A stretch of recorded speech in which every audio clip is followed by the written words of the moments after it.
안녕하십니까, 박건배입니다. 자, 오늘의 주제는 동기발전계 출력과 그 다음에 전력계통의 안정도에 대해서 말씀드리도록 하겠습니다.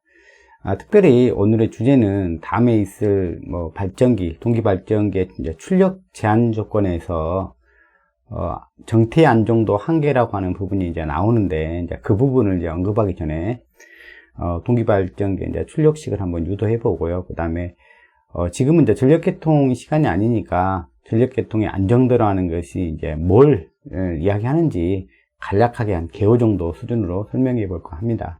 자, 본문으로 들어가 보겠습니다. 자, 먼저 우리가 지난 시간에 언급했던 간략화된 등가회로부터 발전기 출력식을 도출하는 과정을 한번 보여드리도록 하겠습니다. 자, 물론 이것들은 유효전력, 무효전력 편에서 다 했던 내용들이긴 하지만 다시 제가 새롭게 이 부분을 갖다가 다시 강의하고 있습니다. 자, 우리 지난 시간에 그랬던 이제 간략화된 등가회로죠. 간략화된 등가회로. 여기로부터 우리가 전압방정식을 이와 같이 얻을 수가 있습니다.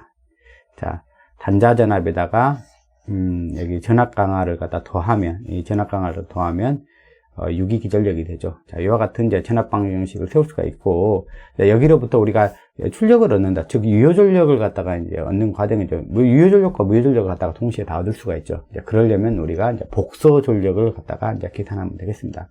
자, 복소전력은 이렇게 쓰죠. 복소전력은, 자, 복소전력을 구하는 방법도 이제 두 가지가 있는데, 전압에다 컨주게이션을 취하는 방법이 있고, 전류에다 컨주게이션을 취하는 방법이 있는데, 저는 그렇게 말씀드렸습니다. 지상 중심으로 우리가 해석을 하기 위해서는 반드시 전류에다 컨주게이션을 취해야 된다. 자, 우리가 이것을 유효전력, 무전력 편에서 언급하고 왔던 부분입니다. 자, 전류에다 컨주게이션을 취해야 지상 중심이 해석이 된다. 반드시 알아주시기 바랍니다. 그러면 P 플러스 JQ. 이걸 갖다가 우리가 이제 복소전력이라고 그러죠. 자, 그러면 여기서 이제 물론 이제 여기 부하적으로 전달되어진 전력을 이와 같이 구할 수도 있지만, 이제 지금은 발전기 출력이니까 여기 요 V 대신에 2라고 쓰면 되겠네요. 지금은 이 P라고 하는 이 유효전력 부분은 VI 컨주게이션을 구하든 EI 컨주게이션을 구하든 이 같은 값이 나올 겁니다. 왜 그러냐면 여기에서 저항이 없기 때문에 이쪽에서 100% 다 전달이 될 거기 때문에 VI 컨주게이션이든 EI 컨주게이션이든 P 값은 이제 동일한 값이 나오겠죠. 하지만 이제 Q 값이 좀 다르게 나오겠죠.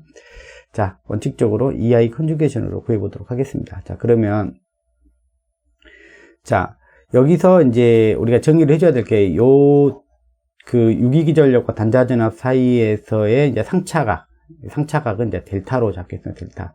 자, 물론 발전기이기 때문에, 발전기 이제 모두죠. 전동기 모두가 아니라 발전기 모두이기 때문에 항상 그 유효전력의 흐름은 위상이 빠른 곳에서부터 늦은 곳으로 가죠. 그러니까 이제 요게 이제 델타만큼 앞선 거죠. 이게 델타만큼 앞선 거고, 이게 이제 뒤진 거라고 보시면 되죠. 그래서 요걸 이렇게 정의를 하게요. 자, 요거 유기기전력의 페이자는 크기는 2로 하고요. 그 다음에 위상은 델타. 여기 델타만큼만 차이가 나면 되니까 요것은 이렇게 정의를 하죠. 자, V에다가 크기는 V볼트고 위상은 제로도. 그러면 이제 이게 델타라는 위상차가 나고, 그 다음에 유기기전력이 델타만큼 앞서는 그런 관계가 되죠. 이게 플러스 델타니까. 자, 그러면 다시 써보도록 합니다. 자, 그러면 2에다가 이렇게 되죠. 2에 델타, 그 다음에 곱하기인데 이제 I를 갖다 집어넣어야죠. 이 전류 부분. 전류에 이제 컨주게이션을 갖다 넣어야 되니까 여기 전압방정식에서부터 이제 전류식을 갖다 끄집어내면 되겠죠. 그래서 I는 이렇게 쓸 수가 있죠. 자, 2에 마이너스 V. 그 다음에 J에 XX. 이렇게 쓸 수가 있겠네요. 자, 요걸 갖다가 각도까지 살려서 쓰면 이렇게 쓸 수 있죠. 2에 델타 마이너스 V에 제로. 이렇게 쓸 수가 있겠네요.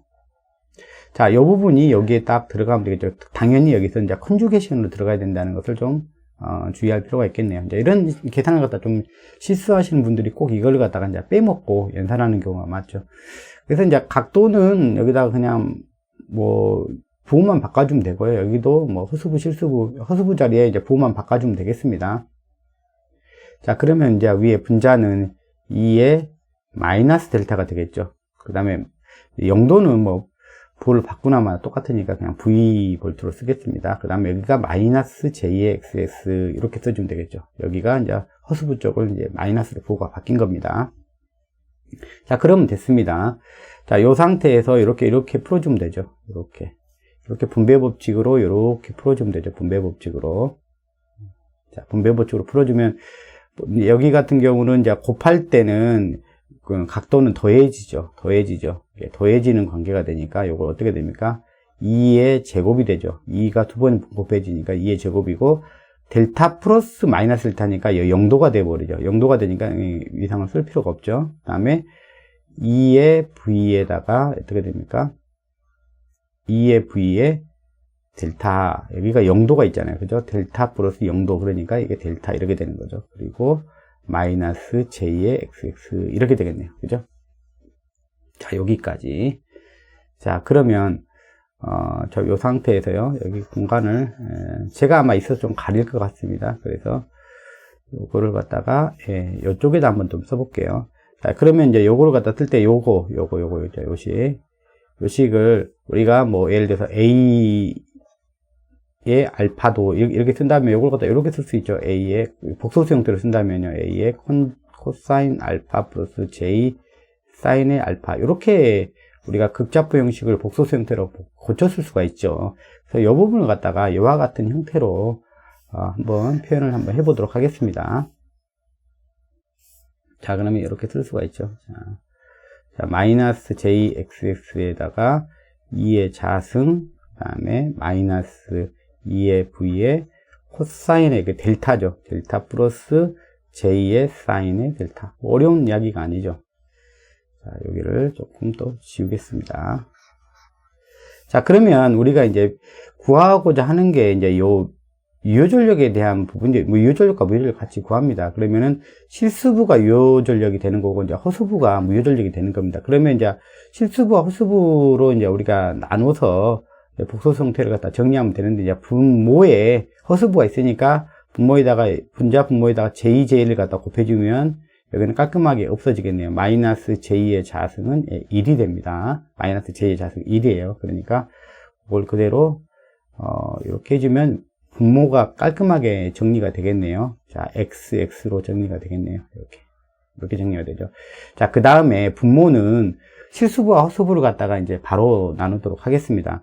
자, 그러면 여기는 당연히 자, 이렇게 곱해지는 거죠. 이렇게 돼 있고, 이렇게 곱해진 게, 여기는, J가 곱해지고, 이쪽은 허수부 자리가 될 것이고, 유일하게 실수부가 될 부분은, 요 부분이죠. J가 있는 부분이죠. J의 자승이 돼서, 요 항이 유일하게 이제 실수부가 되니까, 실수부가 될 수 있는 항은 요 항밖에 없습니다. 그래서, 이 V의 사인 델타가 되겠죠. 마이너스 J의 자승은 1이 된다고 했으니까. 그죠? 그러니까 여기가 이렇게 되죠. 이 V에다가, 사인의 델타, 요게, 실수가 되겠죠. 그 다음에 이제 플러스, 나머지는 이제 J로 묶여지겠죠. 요 J로 묶여지겠죠.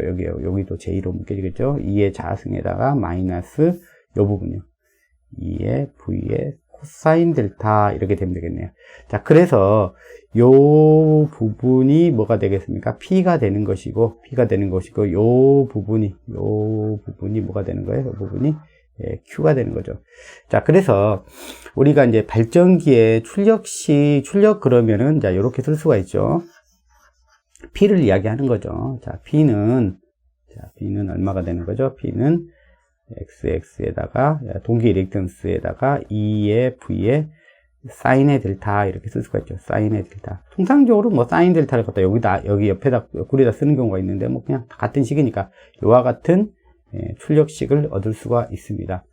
자, 요 출력식을 구하는 것은 뭐 우리가 익숙하게 잘 할 수 있었으면 좋겠습니다. 그래서 이제 우리 이 동기 발전기의 이 출력은 뭐랑 관계가 되냐? 그러면 우리가 이 델타각, 이 상차각과 출력이 관계가 된다. 그래서 우리가 상차각과 전력 곡선을 갖다가 이제 그리기도 하죠. 그래서 우리가 뭘 따져주냐면 이제 전력계통의 안정도를 갖다가 이야기할 때 이 부분을 사용을 합니다. 자, 그래서 먼저 발전기 출력에 대해서 먼저 언급을 했습니다.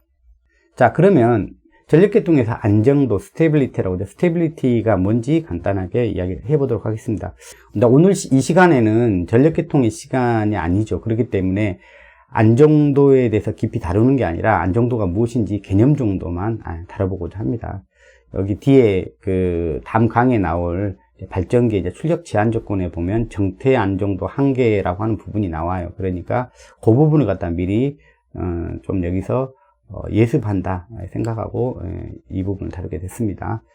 자, 스테빌리티, 안정도는 전력계통에 외란이 발생했을 때, 전력계통 외란이라고 하는 것은 이렇게 이야기하고 있죠. 어떤 부하가 변하는 것도 어떤 한 종류의 이제 외란이 됩니다. 이제 물론 그 외란은 아주 작은 외란이기 때문에 이제 큰 문제가 안 되죠. 그래서 이제 외란은 이제 전력계통의 어떤 변화이죠, 변화. 그러니까 뭐 가장 큰 변화는 뭐냐면 계통에 사고가 났을 때 가장 큰 변화가 되게 되죠. 그다음에 발전력이 급변하게 됐다. 부하가 서서히 바뀐다. 이런 것들 다 이제 전력계통에서의 어떤 변화 요인이 됩니다. 이때 다시 뭐 일단 변화가 되게 되면 과도적으로, 물론 우리가 정태적으로 바라보면은 바로 새로운 정상 상태를 찾아간 것처럼 느껴지지만 실질적으로는 그렇지 않고 일단 밸런스가 무너지는 거죠. 부하하고 원동기 간에 일단 기본적으로 밸런스는 무너지게 됐습니다. 그때 전력계통은 약간 동요를 하게 됩니다. 스윙을 한다는 이야기를 하죠. 그때 새로운 안정점을 찾아갈 수 있는 그 능력을 갖다가 새롭게 뭐 이렇게 해서 이렇게 이제 새로운 어떤 변화를 가져야 된다. 그런다 그러면 어떤 중간에 부하가 변하든 아니면 단락사고가 나든 뭐 그런 어떤 외란이 주어지더라도 새로운 점에 또 안정적으로 도달할 수 있는 그런 능력을 갖다가 우리는 안정도라고 해요. 그렇지 못하면 우리가 불안정하다. 새로운 안정점에 도달하지 못하면 우리가 불안정 상태에 빠졌다. 뭐 이렇게 부르는 것입니다. 그리고 이 안정도를 갖다가 이제 크게 이제 세 가지로 분류해요. 각안정도, 그 다음에 전압안정도, 주파수 안정도 이렇게 부릅니다. 이 부분은 이제 각각 이제 밸런스, 어떤 밸런스의 문제인지가 이제 그 대상이 좀 차이가 나는 것이죠. 자, 오늘 이 시간에는 다른 부분은 이야기하지 않고요. 각 안정도에 대한 부분만 살짝 언급해 보도록 하겠습니다. 자, 각 안정도요. 각 안정도 로토 앵글 스테빌리티 이렇게 부르는데요. 전력계통이 이제 아까 같은 외란, 부하 변동이라든지 사고, 그 다음에 이제 부하도 이제 급변하는 경우도 서서히 변하는 경우도 있고 뭐 그렇습니다. 발전력의 급변, 뭐 이런 것 등이죠. 어쨌든 변화예요. 그 외란 직후에, 동기화를 유지할 수 있는 능력을 갖다가 우리가 안정도라고 부르고, 그 중에서 이제 각 안정도는 새로운 안정점을 찾아갈 수 있는 그 능력을 갖다가 이제 이야기하는 것입니다. 그 중에서 이제 안정도는 어떤 밸런스의 문제냐면 전자기적 토크하고 기계적 토크 사이의 평형 관계라고 이야기를 합니다. 이 기계적 토크는 누가 부여하냐면 원동기 터빈이죠. 터빈이 비틀어 주려고 하는 그 토크, 그 기계적인 토크하고 이제 전기자 전류가 흐르게 되면 바로 이제 부하가 걸렸다는 얘기예요. 부하가 걸리게 되면 발전기도 전자기적 토크가 발생하게 되죠. 이제 그 회전자를 기계적 토크로 이제 회전자를 갖다 돌리려고 하잖아요. 그 회전자는 이제 계좌일 텐데, 계좌는 이제 자석인 상태이죠. 자석인 상태인데, 그걸 갖다 돌리는 걸 갖다가 억제하려고 하는 방향으로 우리가 전자기적 토크가 이제 발생한다고 그럽니다. 그래서 이제 우리가 전자기적 토크는 우리가 무효전력 편에서 사실은 다뤘던 부분입니다. 그 부분을 우리가 좀 자세히 가서 다시 한번 보시면 좀 도움이 될 것 같고요. 전자기적 토크는 이렇게 나타내죠. 어떤 상수를 갖다 제가 표현했고요. 그 다음에 여기가 계좌자석. 이게 이제 요것과, 그 다음에 합성자석이죠. 합성자석 간에서 나타나는 토크입니다. 요걸 갖다 우리가 전자기적 토크다 이렇게 표현합니다. 물론 표현하는 방식이 요게 이제 계좌자석과 전기자 자석으로 표현할 수도 있어요. 근데 이제 우리가 상차각, 토크각, 델타, 동일한 델타로 표현하기 위해서는 여기 요 자석은 뭐가 되냐면 이 자석은 우리가 전기자 반작용에서 이야기를 했죠.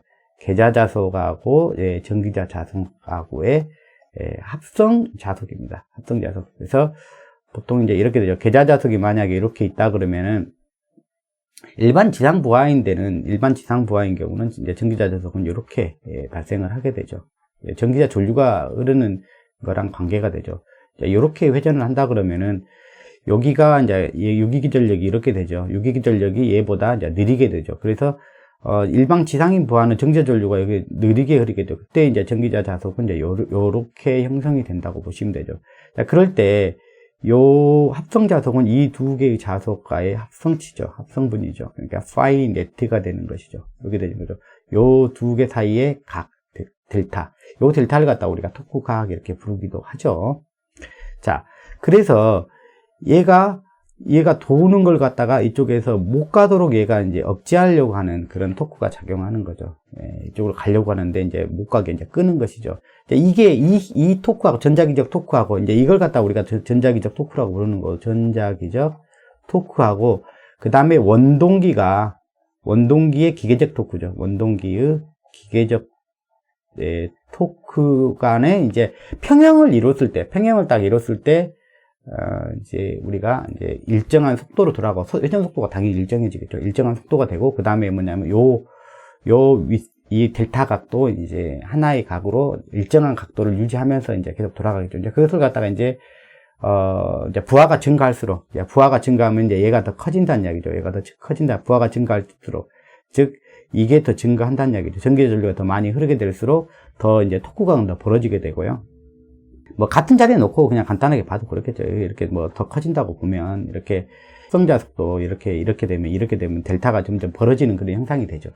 어쨌든 간에 이제 부하가 증가하게 되면 이게 델타가 살짝 더 벌어지는 그런 형상이 좀 벌어지기도 하죠. 어쨌든 간 이게 커지면 또 새로운 또 밸런스를 갖다가 이제 만들기 위한 또 기적 토크도 또 만들어 가겠죠. 이거 새롭게 이제 좀 만들어가는 그런 과정이겠죠. 그 두 개의 관계의 밸런스 문제다라고 보시면 됩니다. 이게 뭐냐면 변화가 생겼을 때, 이런 변화가 생겼을 때, 이 부하 변동이라든가, 어디까지 포함하냐, 외라는 다 포함하는 거예요. 고장이 났을 때, 이 각을 유지할 수 있는, 일정한 각을 갖다 다시 새로운 각을 유지하면서 운전할 수 있겠는, 안전하게 유지할 수 있겠는가라는 거죠. 자, 이건 기본적인 전제는 뭐냐면, 속도가 새로운 속도에 안정화돼야 된다는 것을 가장 기본적인 전제로 이제 이야기를 하고 있습니다. 속도가 달라지면 델타가 계속 바뀌게 되는 상황이죠. 이제 그때는 뭐냐면 우리가 불안정하게 됐다, 동기 탈조됐다, 이런 표현을 갖다 쓰는 것입니다. 이 말이 뭐 쉽지는 않은 말입니다. 그래서 이 원동기가 만들어준 기계적 토크하고, 이건 부하라고 생각하면 돼요. 실제로 부하가 만든 토크다고 보면 돼요. 이게 발전기 토크죠. 발전기 토크랑 항상 같아졌을 때 우리는 안정하다 이렇게 부르는 것입니다. 자, 이 두 개의 평형 관계인데 얘가 항상 같았을 때가 이제 항상 안정한 델타 각을 갖다 유지하고 하나의 델타 각을 유지하겠죠. 물론 바뀐 각이지만 새롭게 바뀐 각이지만 그 각을 갖다 일정하게 유지하고 그때 새로운 속도에 이제 안정화 되는 것이죠. 자, 불안정한 결과는 뭐냐면 상차각의 동요가 증대되면, 즉 델타가 계속 벌어져 버린다는 이야기죠. 델타가 일정한 값에 도달하지 않고 뭐 작아지든지 크든지, 뭐 부하가 커진 경우는 더 큰 값으로 이제 안정화된다는 뜻이 되고, 그 다음에 부하가 작아진 경우라면 상차각이 더 작아진 쪽, 토크가 이제 작아진 쪽에서 안정화되겠죠. 그게 이제 안정한 모습인데, 불안정한 결과는 이 각이 주로 이제 커지는 경우가 이제 그럴 가능성이 높게 되겠죠. 그래서 상차각이 계속 이렇게 증가돼 버리면 우리는 이제 불안정하다. 자, 그러면 이제 이 둘이 이제 관계성이 끊어지게 되죠. 이 둘이 이제 밀고 당기는 관계. 얘가 받쳐줘야 되는데 한쪽에서 뭐냐면 이게 기계적 토크 원동기에 계속 돌리려고 하는데 얘가 한쪽에서는 그걸 갖다 못 돌게 하는 그 토크로서 항상 그 밸런스를 맞춰주고 있었거든요. 근데 뭐냐면 계속 멀어져 간다는 것은 뭐냐면 두 개의 어떤 힘의 관계가 무너진 거죠. 그러니까 기계적인 토크는 입력은 계속 주어질 텐데 그때 무너지게 되면 이제 발전기 회전자는 어마무시하게 이제 과속을 하게 됩니다. 이것을 갖다가 이제 우리가 이제 동기 탈조가 되었다라는 이렇게 표현을 씁니다. 자, 그래서 다시 한번 요 글귀를 한번 읽어보도록 하겠습니다. 자, 불안정한 결과는 상차각의 동요가 증대되고, 즉 델타가 계속 커진다라는 뜻입니다. 더 이상 동기할 수 없게 된다. 그래서 이제 그 결과로서 더 이상 동기할 수 없게 된다. 서로 밀고 당기기가 안 된다니까. 어차피 터빈의 기계적인 입력은 계속 증가되어 있는 상태에서 이걸 갖다가 붙들어 줄 수 있는, 이걸 밸런스를 맞춰줄 전자기적 토크하고의 관계가 이제 없어지는 거죠. 관계가 없어진 상태. 즉, 쉽게 돌아가 버리는 거죠. 그러면 엄청나게 세게 과속을 해서 돌아가겠죠. 그래서 이런 상태가 되는 걸 갖다 우리는 뭐라고 부르냐면 동기 탈조가 된다. 즉 발전기를 갖다 이 상태로 두게 되면 이제 발전기가 너무 세게 돌아서 이제 망가지는 그런 일이 벌어지죠. 그래서 빨리 차단을 시켜줘야 되겠죠. 자, 이런 부분들입니다. 자, 이 부분에 대한 것들을 갖다 좀 우리가 이해를 한다 그러면, 이제 안정도가 뭐다? 가안정도가 가장 이제 기본이거든요. 그 다음에 이제 따진 게 이제 우리가 전압 안정도를 따져주죠. 전압 안정도는 여기서 이제 이야기를 하고 있지 않습니다. 자, 그래서 안정도를 따질 때, 이제, 가간정도를 따질 때, 이제, 보는 이제 곡선이 바로 이제 전력 상차각 곡선이라고 하는 게 있습니다. 전력 상차각 곡선은 우리가 앞에서 뽑아봤던, 앞에서 미리 도출해봤던, 발전기의 출력식과 동일합니다. 자, 그래서 이걸 갖다가 이제 전기적 출력이라고 해서 P2라고 지금 써놓은 것이고요. 이건 발전기의 출력식입니다. 자, 그랬을 때, 요 델타, 상차각이죠. 상차각에 따라서 발전기의 출력이 이렇게 되는데, 요 곡선은 당연히, 나머지는 지금 일정하게 두면 이제 상차각만 지금 바꿔본 거죠. 상차각만 바뀌었을 때 보면, 이게 사인 곡선을 이렇게 그리게 되죠. 사인 곡선이요. 여기가 지금 이렇게 사인으로 되어 있죠. 그래서 사인 곡선으로 되어 있고, 현재, 예를 들어서, 지금 여기서 현재 운전을 하고 있다. 이 델타에서 지금 운전을 하고 있다. 그렇다는 이야기는, 지금 요 출력이 이만큼, 정지적 출력은 이만큼이고, 그 다음에 원동기의 기계적 입력량이죠. 기계적 입력량과 딱 일치한 상태를 유지한다. 이런 뜻입니다. 요 델타에서 이렇게 움직이고 있다는 이야기죠. PM하고 이제 P가 이제 일치된 상태. 즉, 정지적 출력과 기계적 입력이 같은 상태. 즉, 아까 토크 단계로 따지면 기계적 토크하고 정기적 토크가 뭐냐면 딱 일치해서 안정적으로 지금 이렇게 운전하고 있는 상태라고 이렇게 가정을 하는 것이죠. 자, 그럴 때 우리가 부하가 증가하게 되면 이렇게 되는 거죠. 부하가 증가하게 되면 요 값은 갖다 점점 커지게 되는 거죠. 요 값은 점점 커지게 되는 거죠.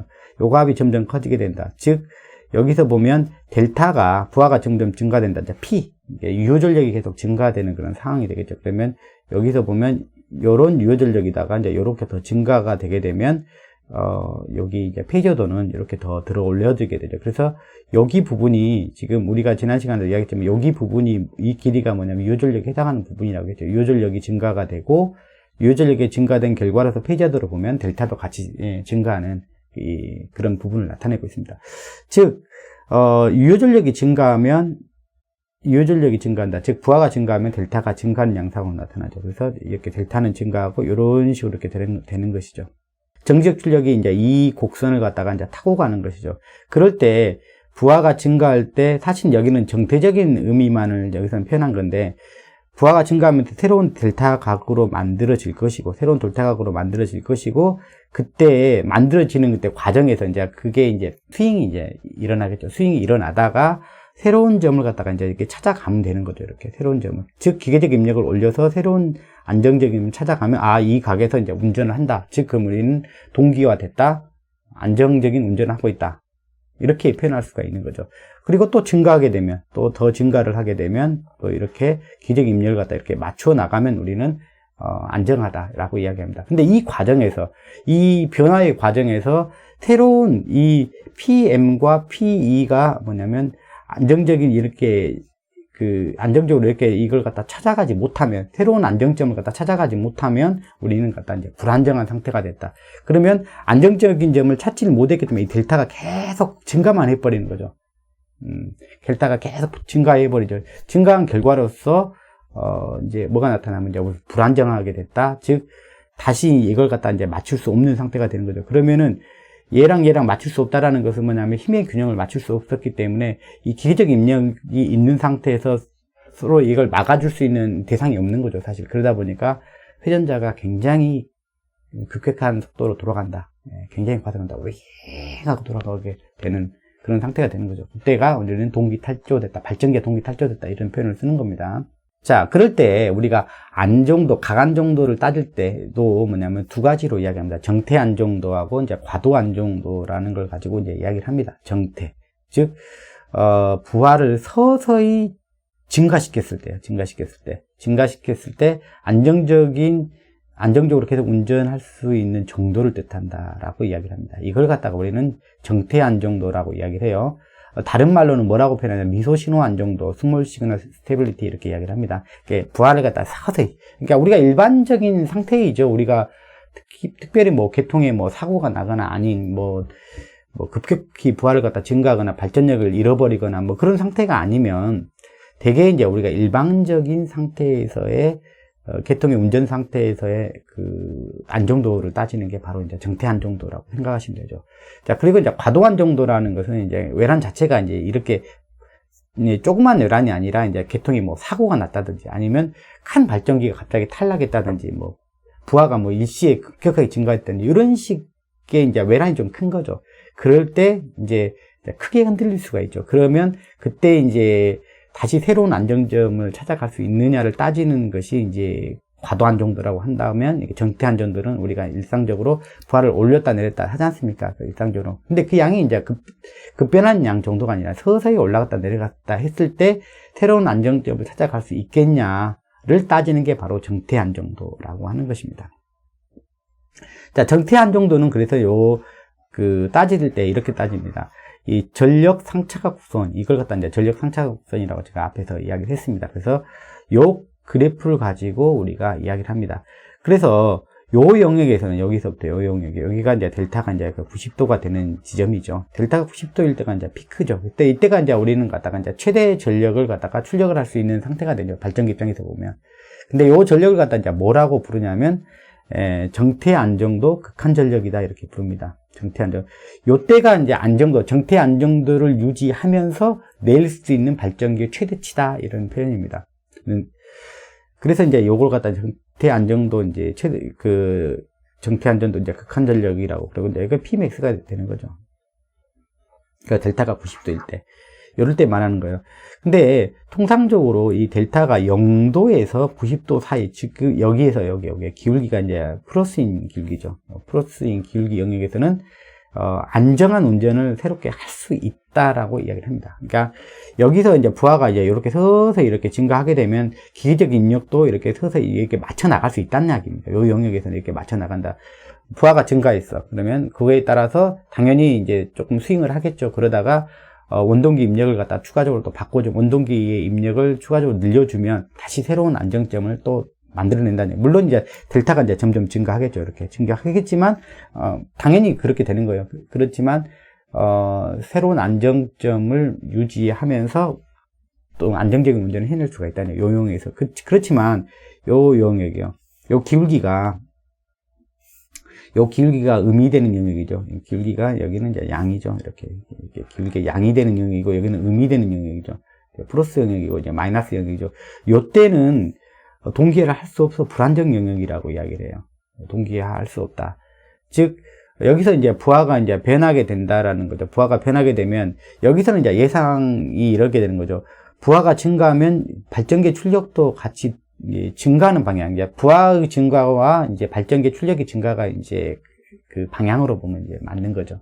자, 그런데 여기서부터 이제 90도 되는 지점에서 부하가 더 증가하게 되면 실질적으로 부하는 갖다 더 증가하게 되는데 발전기 출력은 전자기술 토크는 오히려 줄어버리는 그런 상황이 되는 거죠. 그래서 원동기의 그 입력은 기계적 입력은 충만한 상태에서 이제 발전기의 기계적 토크가 확 줄어드는 상황에서 이제 뭐냐면 두 개의 밸런스를 맞추기는 매우 어렵다는 거죠. 기계적으로 그걸 밸런스를 다시 맞춰. 다시, 거꾸로 뭐냐면 기계적 입력을 줄여서 다시 그걸 만들어야 되는 상황이 돼버리는 거죠. 그런 상황에서는 이게 이제 우리가 이렇게 이야기를 합니다. 이때는 다시 새로운 안정점을 찾을 수 없는 상태가 돼버린다라고 이야기를 합니다. 그때를 우리가 불안정하게 됐다 이야기합니다. 그래서 발전기는 이때 가속을 하게 되어 동기 탈주로 이르게 된다라고 이야기를 합니다. 자, 무슨 이야기인지 아시겠죠? 자, 그래서 우리가 정태 안정도를 유지하면서 낼 수 있는 발전기 출력의 최대값은 얼마냐? 이제 최대값은 뭐냐면 델타가 90도일 때까지만 가능하다. 이렇게 이야기합니다. 그때의 전력을 갖다 우리는 정태 안정도, 극한 전력. 그걸 넘겨서 운전하면 발전기는 탈주하게 될 것이다. 라고 말하는 것이죠. 그래서 발전기는 이만큼의 출력을 낼 수 있음에도 불구하고 실제로 이만큼 출력을 갖다가 최대한 낼 수 있음에도 불구하고 실제는 그 정도에서는 운전을 잘 안 한다. 왜? 뭐 89도, 90도 그 근처에서 운전하다가는 부하가 증가하게 되면 더 증가하게 되면 90도를 넘어가게 돼버릴 수가 있거든요. 그래서 실제 운전은 안정성을 고려해서 정태 안정도 극한 전력의 한 50% 이내에서 운전한다 그래요. 50%는 한 요 정도 되죠. 요 정도 이내에서 운전한다. 그래서 델타 입장에서 보면 델타 각도가 한 20에서 30도 내에서 운전을 해야 우리가 안정적인 운전을 할 수 있다. 즉 불안정으로 갈지 않다. 뭐 갑자기 뭐냐면 뭐 90도 근처에서 운전하다가 부하가 뭐 급변하는 일이 발생되면 바로 이제 정태 안정도 관점에서 바라보더라도 바로 이제 동기 탈주에 이를 수 있다. 불안정 상태에 빠질 수 있다. 이렇게 말을 합니다. 자, 과도한 정도는 아까 제가 말씀드렸듯이 이제 외란이 이제 서서히 이제 부하가 이제 증가하는 그런 상태를 가지고 따지는 게 아니라 이제 급격한 외란을 가지고 따지는 거죠. 급격한 외란. 이게 좀 큰 거죠. 그래서 뭐 사고가 났거나 아니면 대형 발전기가 뭐 몇 대가 뭐 두세 대가 탈락하거나 큰 대형 부하가 탈락하거나 이제 이런 경우가 이제 급변하는 거죠. 그럴 때 이제 암만해도 스윙의 폭이 상당히 좀 클 겁니다. 그럴 때 이제 여기 같은 경우는 이제 아까 어떤 전력 상차각 곡선으로 따지는 게 아니고 여기는 트랜지언트하게 과도한 정도는 트랜지언트하게 이제 우리가 식을 세워서 시간에 따라서 델타가 어떻게 바뀌는지에 대해서 우리가 미분방 정식을 세워서 이제 이걸 갖다가 이제 해석을 하게 됩니다. 이게 하나의 이제 과도 안정도를 해석한 그 예인데 뭐 차단기가 뭐 얼마나 빨리 동작하면 이렇게 뭐 사고가 났다 그러면 차단기가 동작을 할까 아니면 차단기가 얼마나 빨리 동작해야 우리가 이 과도한 정도를 갖다 유지해 줄 수 있느냐를 갖다가 이제 뭐 해석한 하나의 뭐 예인데 차단기가 좀 빨리 차단하면 0.6초 이내에 뭐 차단했더니 뭐 어떤 하나의 예입니다. 했더니 델타가 더 이상 증가하지 않고 이렇게 안정한 값으로 이제 어떤 그 시간이 지나면서 어떤 값으로 안정해 가고 있다는 그런 뜻이죠. 그러니까 과도 안정도가 안정한 상태다라는 그런 결과가 나오고 또 차단기가 좀 늦게 차단하다 보니까 암만 해도 이제 스윙이 좀 커지죠. 스윙이 커지다 보니까 새로운 안정점을 찾지 못하고 이렇게 결과가 이제 발산해서 가버린 경우, 즉 새로운 델타 값으로 안정적인 값을 찾아야 되는데 찾지 못하고 이제 계속 벌어져 버리는, 시간이 지나면서 벌어져 버리는, 그러면 이제는 뭐냐면 더 이상 그 안정점을 찾지 못하는 것이죠. 분기 탈조되는 그런 결과죠. 그래서 이제 이때는 뭐 차단기 차단 시간을 어느 정도 빨리 해야 되겠다. 어느 이내로는 해줘야 계통에서 단락사고가 나더라도 우리가 과도한 정도를 유지시켜 줄 수가 있다. 뭐 이런 게 나올 수가 있는 거죠. 이제 이런 관점에서 따지는 게 이제 과도한 정도라는 이야기죠. 되게 과도한 정도는 외란 직후 한 2, 3초 내에 이제 거의 결정된다고 이야기를 합니다. 뭐 이렇게 발산할 건지 아니면 수렴으로 갈 건지, 수렴으로 간다는 것은 이제 어떤 안정적인 델타 값을 찾아낸다. 즉, 기계적 토크하고 전자기적 토크가 이제 다시 밸런스를 맞는다. 다른 말로 따지면 거기다 오메가만 곱하면 기계적 입력, 파워 입장에서 보면 기계적 입력, 그 다음에 이거는 전기적 출력과의 관계가 되는 것이죠. 자, 오늘은 발전기의 출력식을 한번 유도를 해봤고요. 그 다음에 다음 시간에 이제 정태 안정도 한계라는 말이 나오는데 그 말이 좀 걸려서 앞에서 안정도는 이제 전력계통에서 이야기할 어려운 이야기이긴 한데 미리 한번 주제를 끄집어내서 한번 이야기를 해봤습니다. 자, 다음 시간에 뵙도록 하겠습니다. 감사합니다.